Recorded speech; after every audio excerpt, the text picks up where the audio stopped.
Imagine walking outside your front door, and the ground starts to move, not from an earthquake, but from millions of crawling insects. They coat the roads, climb your walls, and blanket entire fields. They crunch under your shoes, slide under your car tires, and worst of all, they're coming in waves. This isn't a science fiction movie. This is real. Parts of America are being overrun by Mormon crickets, turning daily life into a waking nightmare.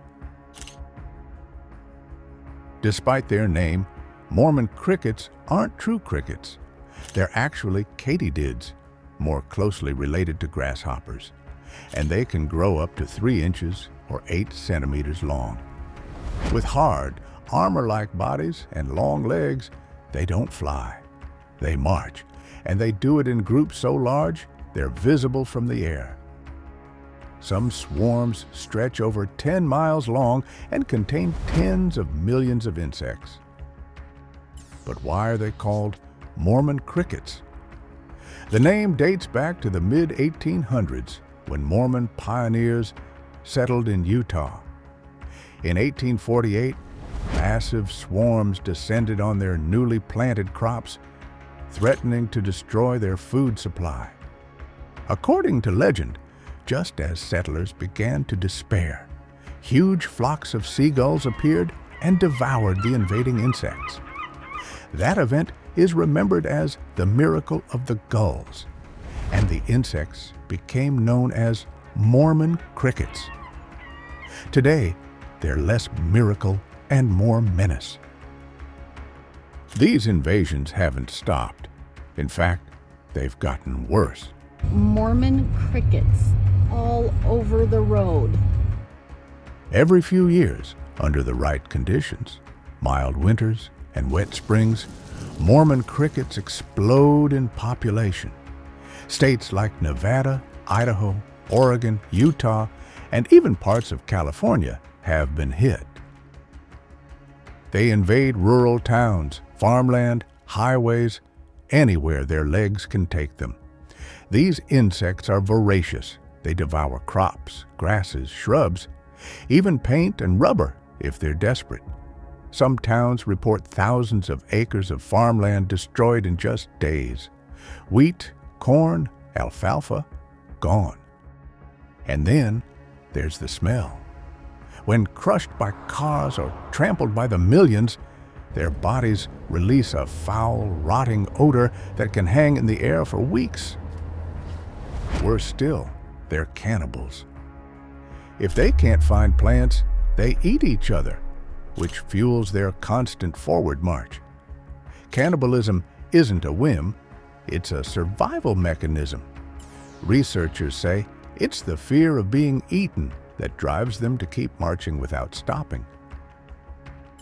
Why do people consider mass invasions of these insects to be a biblical plague? Let me explain. In the Old Testament, God sent 10 plagues upon Egypt to force Pharaoh to release the Israelites from slavery. The plagues were water turning into blood, frogs, gnats, flies, livestock disease, boils, hail, and thunder, darkness, death of the firstborn.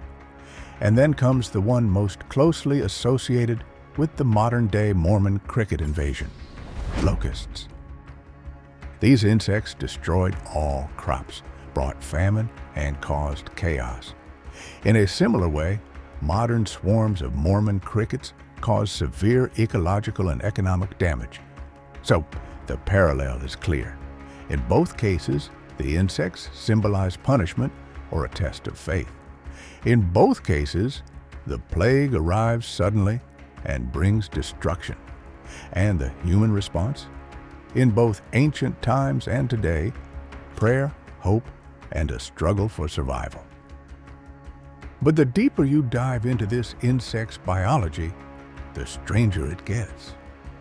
Their body color varies depending on diet and population density. They can change color based on their environment and the size of the swarm. When gathered in large groups, their bodies often darken, increasing heat absorption and speeding up their metabolism, which is crucial for sustained movement. This phenomenon is similar to what's observed in desert locusts and represents a form of phenotypic plasticity, the ability of an organism to change its appearance, behavior, or physiology in response to environmental conditions without any change to its DNA. They can survive up to 20 days without food, allowing them to cover vast distances in search of vegetation or moisture. They don't have ears like humans, but they do have hearing organs on their front legs, specially adapted membranes that detect low-frequency vibrations and sounds. Although they can't fly, Mormon crickets are remarkably skilled climbers. They can scale the walls of houses, rocks, and even trees, giving them access to more food sources and elevated vantage points. Plagues of insects were once seen as divine punishment, locusts raining from the sky, darkening the sun, stripping the earth bare. They were warnings, omens. Today we call it science.